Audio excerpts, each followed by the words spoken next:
And joining me now from Washington, is Behnam Taleblu, Senior Fellow at the Foundation for Defense of Democracies. Behnam, always a pleasure to have you on. Thank you so much, Sarah. Pleasure as well. So let's begin with Macron says the ball is in Iran's court regarding prospects of a potential nuclear deal. What does that mean? Well, things are back to normal then, if Macron's statement is true, and indeed, based on the political timeline, is true. There was this EU foreign policy proposal earlier in August to try to get the U.S. and Iran back together to re-enter that nuclear deal.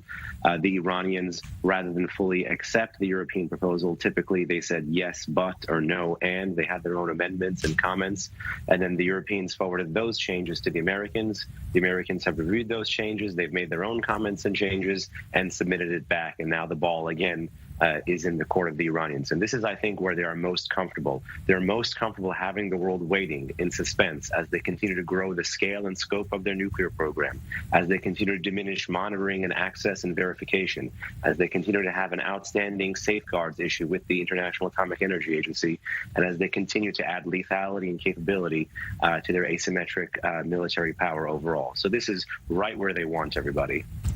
Behnam, what conditions are holding up the deal at this moment?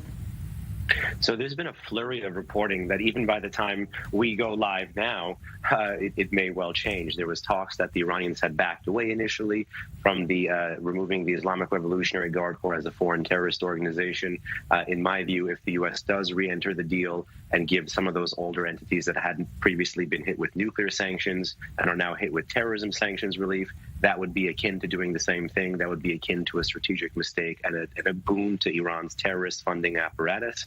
But one of the biggest issues we've seen reported consistently in the past few weeks and even in the past few months has been this idea of a guarantee.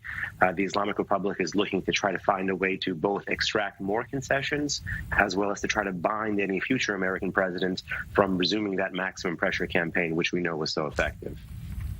I want to talk about Israel's concerns with the deal. All the country's defense and intelligence establishments are on the same page that the deal is a catastrophe for Israel. But as we mentioned, Lapid says Israel has successfully pressured Washington against making concessions. What are those specific concessions that Israel is concerned about?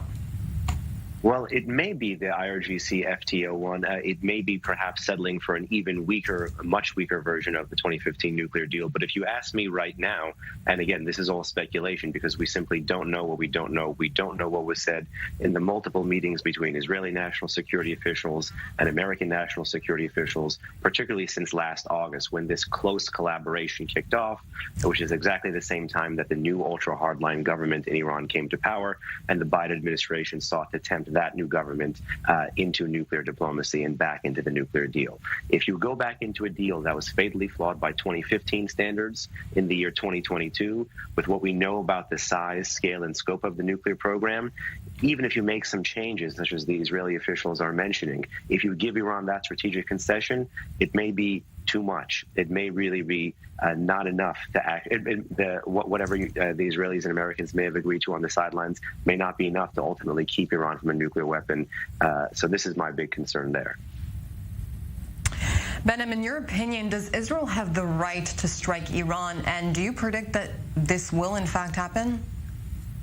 Well, nothing is really about rights at the moment. The Islamic Republic of Iran has spent 4 decades, almost as long as it's been in existence, either using such rhetoric that was genocidal or homicidal against the Jewish state, as well as funding a revolutionary foreign and security policy that has killed Americans and American allies across the region, used terrorism as an instrument of warfare, and also, indeed, in the past 2 decades, you could say, has added qualitative new nature to its threats that was previously quantitative against the Jewish state. And just as the defense minister said there in Israel, offering a nuclear umbrella to the Islamic Republic would only allow Iran to put that dagger closer and closer and closer to the neck of Israel, as well as to the neck of some U.S. partners, as well as to the U.S. itself, ultimately. So it would be a strategic mistake to concede a nuclear weapon to Iran, or to think that a nuclear deal like the JCPOA or any deal predicated on the JCPOA